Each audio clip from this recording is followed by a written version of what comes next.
ನಮಸ್ತೆ. ಬೆಳಕು ನಕ್ಷತ್ರ ವ್ಲಾಗ್ಗೆ ಸ್ವಾಗತ. ನೀವೇನಾದ್ರು ನನ್ನ ಚಾನಲ್ಗೆ ಹೊಸಬ್ರಾಗಿದ್ದರೆ ಪ್ಲೀಸ್ ಸಬ್ಸ್ಕ್ರೈಬ್ ಮಾಡಿಕೊಂಡು ವೀಡಿಯೋಸ್ನ ನೋಡಿ. ಸಬ್ಸ್ಕ್ರೈಬ್ ಆಗಿರೋರು ಸುಧಾ ವೀಡಿಯೋಸ್ನ ನೋಡಿ.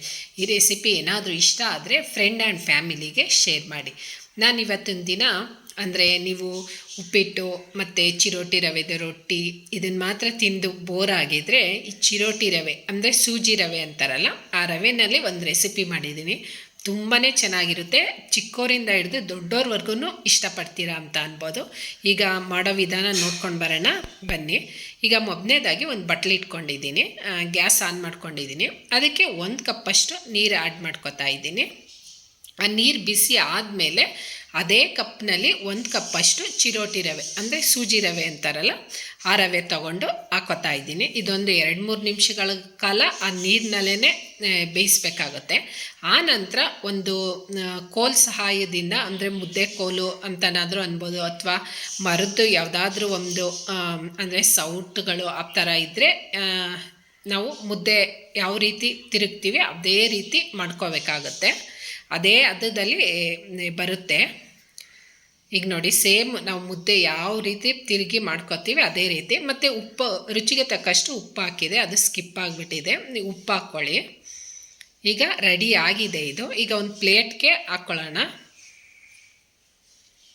ಈಗ ಒಂದು ಪ್ಲೇಟ್ಗೆ ಹಾಕ್ಕೊಂಡು ಸೇಮ್ ಮುದ್ದೆ ಯಾವ ರೀತಿ ನಾವು ಮುದ್ದೆನ ಇದು ಮಾಡ್ತೀವಿ ಅದೇ ರೀತಿ ನಾವು ಒಂದು ಅದಕ್ಕೆ ಅಂದರೆ ಉಂಡೆ ಕಟ್ಕೊಂಡು ಇದು ಮಾಡ್ಕೋಬೇಕಾಗುತ್ತೆ. ಫಸ್ಟು ಒಂದು ಸ್ವಲ್ಪ ನಾದಬೇಕಾಗುತ್ತೆ, ಯಾಕಂದರೆ ಅದೊಂದು ಸ್ವಲ್ಪ ಬನಿ ಬರಬೇಕಲ್ಲ, ಹಾಗಾಗಿ ಈಗ ಲೈಟಾಗಿ ಈ ರೀತಿ ಮಾಡಿಕೊಂಡು ಆನಂತರ ನಾವು ಒಂದು ಸ್ವಲ್ಪ ಅಂದರೆ ಕೈಗೆಲ್ಲ ಅಂಟುತ್ತಲ್ಲ, ಹಾಗಾಗಿ ಸ್ವಲ್ಪ ಸೈಡಲ್ಲಿ ಒಂದು ಸ್ವಲ್ಪ ನೀರು ಇಟ್ಕೊಂಡು ಕೈಗೆ ಸವರ್ಕೊಂಡು ಸೇಮ್ ನಾವು ಜಾಮೂನೆಲ್ಲ ಯಾವ ರೀತಿ ಉಂಡೆ ಮಾಡ್ಕೋತೀವಿ ಅದೇ ರೀತಿ ಎಲ್ಲ ಚಿರೋಟಿ ರವೆ ಹಿಟ್ಟಲ್ಲೂ ಉಂಡೆ ಮಾಡ್ಕೋಬೇಕಾಗತ್ತೆ. ಪುಟ್ಟದಾಗಾದರೂ ಮಾಡ್ಕೋಬೋದು ಅಥವಾ ಮೀಡಿಯಮ್ ಆಗಾದರೂ ಮಾಡ್ಕೋಬೋದು. ನಾನು ಜಾಮೂನ್ ಯಾವ ರೀತಿ ಮಾಡ್ಕೋತೀವಿ ಅದೇ ಅಳತೆನಲ್ಲಿ ಉಂಡೆ ಮಾಡಿ ಇಟ್ಕೋತಾ ಇದ್ದೀನಿ. ಈಗ ಸ್ವಲ್ಪ ಬಿಸಿ ಇರೋದ್ರಿಂದ ಸ್ವಲ್ಪ ನೀರನ್ನ ಕೈನಲ್ಲಿ ನೀರು ಕೈನಲ್ಲಿ ಹಚ್ಕೋತಾ ಇದ್ದರೆ ಆಗ ನೀಟಾಗಿ ಉಂಡೆ ಬರುತ್ತೆ ಮತ್ತು ಅಂಟೋದು ಇಲ್ಲ ಕೈಗೆ. ಈಗ ನೋಡಿ, ಎಲ್ಲ ಹಿಟ್ಟನ್ನು ಇದೇ ರೀತಿ ನಾನು ಉಂಡೆ ಮಾಡಿ ಇಟ್ಕೊಂಡಿದ್ದಾಗಿದೆ.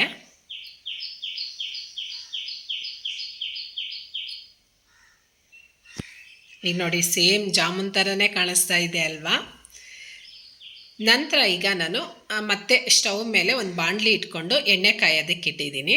ಈಗ ಉಂಡೆ ಕಟ್ಕೊಂಡಿದ್ನಲ್ಲ, ಆ ಉಂಡೆಗಳನ್ನ ಡೀಪ್ ಫ್ರೈ ಮಾಡ್ಕೋಬೇಕಾಗುತ್ತೆ. ಆ ಎಣ್ಣೆ ಕಾಯೋವರೆಗೂ ಸ್ವಲ್ಪ ಕಾದು ಆ ನಂತರ ನಾವು ಎಣ್ಣೆ ಕಾದ ಮೇಲೆ ಆ ಉಂಡೆಗಳು ಹಾಕ್ಕೋಬೇಕಾಗುತ್ತೆ. ಇದೇನು ಜಾಮೂನ್ ಥರ ಅಂದರೆ ಹರಳೋದು ಆ ಥರ ಏನೂ ಇಲ್ಲ. ಯಾವ ಸೈಜಲ್ಲಿರುತ್ತೆ ಅದೇ ಸೈಜಲ್ಲಿರುತ್ತೆ. ಅಂದರೆ ಕಲ್ಲರನ್ನು ಚೇಂಜ್ ಆಗೋದಿಲ್ಲ. ನಾವು ನೋಡಿಕೊಂಡು ಅದು ಬೆಂದಿದೆಯಾ ಅಂತ ನೋಡಿಕೊಂಡು, ಅಂದರೆ ಮೇಲೆಲ್ಲ ನೊರೆ ಎಲ್ಲ ಕಡಿಮೆ ಆದಮೇಲೆ ನಾವು ತಗೋಬೇಕಾಗುತ್ತೆ. ಇದು ಚಿರೋಟಿ ರವೆ ಕಲರ್ ಚೇಂಜ್ ಆಗೋದಿಲ್ಲ ಎಣ್ಣೆಗೆ ಹಾಕಿದ ತಕ್ಷಣ. ಸೇಮ್ ನಾವು ಯಾವುದು ವೈಟ್ ಕಲರಲ್ಲಿರುತ್ತೆ ಅದೇ ಕಲರ್ನಲ್ಲೇ ಇರುತ್ತೆ. ಈಗ ನೋಡಿ, ಆಲ್ಮೋಸ್ಟ್ ಎಲ್ಲ ಬೇಯ್ತಾ ಇದೆ. ಈಗ ತೆಗ್ದು ಒಂದು ಪ್ಲೇಟ್ಗೆ ಹಾಕೋತಾ ಇದ್ದೀನಿ.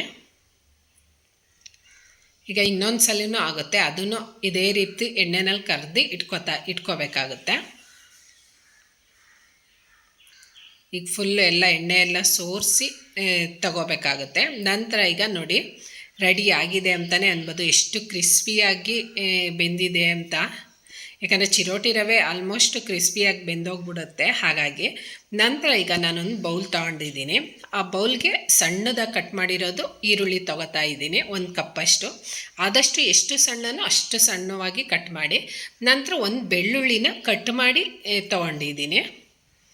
ನಂತರ ಒಂದು ಹಸಿಮೆಣಸಿನ್ಕಾಯಿ, ಇದನ್ನು ಅಷ್ಟೇ ಸಣ್ಣದಾಗಿ ಕಟ್ ಮಾಡ್ಕೋಬೇಕಾಗುತ್ತೆ. ನಂತರ ಈಗ 1 ಸ್ಪೂನಷ್ಟು ಚಿಕನ್ ಮಸಾಲ ಹಾಕ್ಕೋತಾ ಇದ್ದೀನಿ.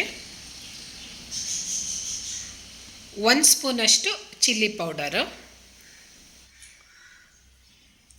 ನಂತರ 1 ಸ್ಪೂನಷ್ಟು ಗರಂ ಮಸಾಲ. ಇಷ್ಟು ಮಸಾಲೆನ ಹಾಕೋಬೇಕಾಗುತ್ತೆ. ನಂತರ ಈಗ ಚಿಲ್ಲಿ ಸಾಸ್ ಮತ್ತು ಟೊಮೊಟೊ ಸಾಸು 1 ಸ್ಪೂನಷ್ಟು.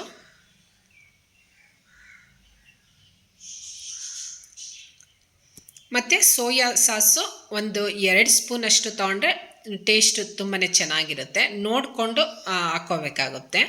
ನಾನು ಅವೆಲ್ಲ ಒಂದೊಂದು ಸ್ಪೂನ್ ತೊಗೊಂಡು ಸೋಯಾ ಸಾಸ್ ಮಾತ್ರ 2 ಸ್ಪೂನ್ ತೊಗೊಂಡಿದ್ದೀನಿ. ನಂತರ ಎಲ್ಲ ಚೆನ್ನಾಗಿ ಮಿಕ್ಸ್ ಮಾಡಿಕೊಂಡು ನೀಟಾಗೆಲ್ಲ ಅಂದರೆ ಆ ಸೋಯಾ ಸಾಸು ಮತ್ತು ಆ ಪೌಡರ್ಗಳೆಲ್ಲ ಹಾಕಿರ್ತೀವಲ್ಲ ಅದೆಲ್ಲ ನೀಟಾಗಿ ಮಿಕ್ಸ್ ಮಾಡ್ಕೋಬೇಕಾಗುತ್ತೆ. ನಂತರ ರುಚಿಗೆ ತಕ್ಕಷ್ಟು ಉಪ್ಪು ಹಾಕ್ಕೋತಾ ಇದ್ದೀನಿ. ಆಲ್ರೆಡಿ ನಾವು ಉಂಡೆಗೂ ಸ್ವಲ್ಪ ಹಾಕಿರೋದ್ರಿಂದ ಇದಕ್ಕೆ ಸ್ವಲ್ಪ ಹಾಕ್ಕೊಂಡ್ರೆ ಸಾಕಾಗುತ್ತೆ. ಆ ನಂತರ ಈಗ ಒಂದು ಸ್ವಲ್ಪ ಬಿಸಿ ನೀರು, ಅಂದರೆ ಜಾಸ್ತಿ ಕುದೀತಾ ಇರಬೇಕು, ಆ ನೀರನ್ನ ಒಂದು 4ರಿಂದ 3 ಸ್ಪೂನಷ್ಟು ನೀರು ಹಾಕ್ಕೊಂಡ್ರೆ ಸಾಕಾಗುತ್ತೆ. ಈಗ ನೋಡಿ, ಆ ಬಿಸಿ ನೀರು ಹಾಕ್ಕೊಂಡು ಆದಮೇಲೆ ಸ್ವಲ್ಪ ಮಿಕ್ಸ್ ಮಾಡ್ಕೋಬೇಕು. ನಂತರ ಈಗ ಕರೆದಿಟ್ಕೊಂಡಿದ್ವಲ್ಲ ಚಿರೋಟಿ ರವೆ ಉಂಡೆ, ಅದನ್ನು ಹಾಕೋತಾ ಇದ್ದೀನಿ. ಆ ನಂತರ ಈಗ ಎಲ್ಲ ನೀಟಾಗಿ ಮಿಕ್ಸ್ ಮಾಡಿಕೊಂಡ್ರೆ ನೀಟಾಗಿ ಎಲ್ಲ ಆ ಉಂಡೆಗಳಿಗೆಲ್ಲ ಸ್ಪ್ರೆಡ್ ಆಗಬೇಕು. ಆ ರೀತಿ ಎಲ್ಲ ನೀಟಾಗಿ ಮಿಕ್ಸ್ ಮಾಡ್ಕೋಬೇಕಾಗುತ್ತೆ. ನಾವು ಈರುಳ್ಳಿನ ಎಷ್ಟು ಸಣ್ಣದಾಗಿ ಕಟ್ ಮಾಡ್ತೀವೋ ಅಷ್ಟು ಚೆನ್ನಾಗಿರುತ್ತೆ ಅಂತಲೇ ಅನ್ಬೋದು. ಅಂದರೆ ಎಲ್ಲ ನೀಟಾಗಿ ಮಿಕ್ಸ್ ಆಗುತ್ತೆ ಅನ್ನೋ ಕಾರಣಕ್ಕೆ. ನಂತರ ಲಾಸ್ಟ್ ಮೂಮೆಂಟಲ್ಲಿ ಕೊತ್ತಂಬರಿ ಸೊಪ್ಪು ಎಲ್ಲ ರೆಸಿಪಿಗೂ ಇರಲೇಬೇಕು. ಹಾಗಾಗಿ ಸ್ವಲ್ಪ ಕೊತ್ತಂಬರಿ ಸೊಪ್ಪು ಹಾಕ್ಕೊಂಡು ಮತ್ತೆ ಒಂದ್ಸಲ ಎಲ್ಲ ಮಿಕ್ಸ್ ಮಾಡ್ಕೋತಾ ಇದ್ದೀನಿ. ಇದಂತೂ ತುಂಬಾ ಇಷ್ಟ ಆಗುತ್ತೆ ಅಂತ ಅನ್ಬೋದು. ದೊಡ್ಡೋರಿಂದ ಹಿಡಿದು ಚಿಕ್ಕ ಮಕ್ಳವರೆಗೂ ಟೇಸ್ಟ್ ಅಂತೂ ತುಂಬಾ ಚೆನ್ನಾಗಿರುತ್ತೆ. ಬೇಕಾದ್ರೆ ನೀವು ಮನೆಯಲ್ಲಿ ಟ್ರೈ ಮಾಡಿಬಿಟ್ಟು ಹೇಗಿತ್ತು ಅಂತ ಒಂದು ಚಿಕ್ಕದಾಗಿ ಕಮೆಂಟ್ ಮಾಡಿ. ಮತ್ತು ಈ ರೆಸಿಪಿ ಏನಾದರೂ ಇಷ್ಟ ಆದರೆ ಫ್ರೆಂಡ್ ಆ್ಯಂಡ್ ಫ್ಯಾಮಿಲಿಗೆ ಶೇರ್ ಮಾಡಿ. ನೀವೇನಾದ್ರು ನನ್ನ ಚಾನಲ್ಗೆ ಹೊಸಬ್ರಾಗಿದ್ದರೆ ಪ್ಲೀಸ್ ಸಬ್ಸ್ಕ್ರೈಬ್ ಮಾಡಿಕೊಂಡು ವೀಡಿಯೋಸ್ನ ನೋಡಿ. ಸಬ್ಸ್ಕ್ರೈಬ್ ಆಗಿರೋರು ಸುಧಾ ವೀಡಿಯೋಸ್ನ ನೋಡಿ.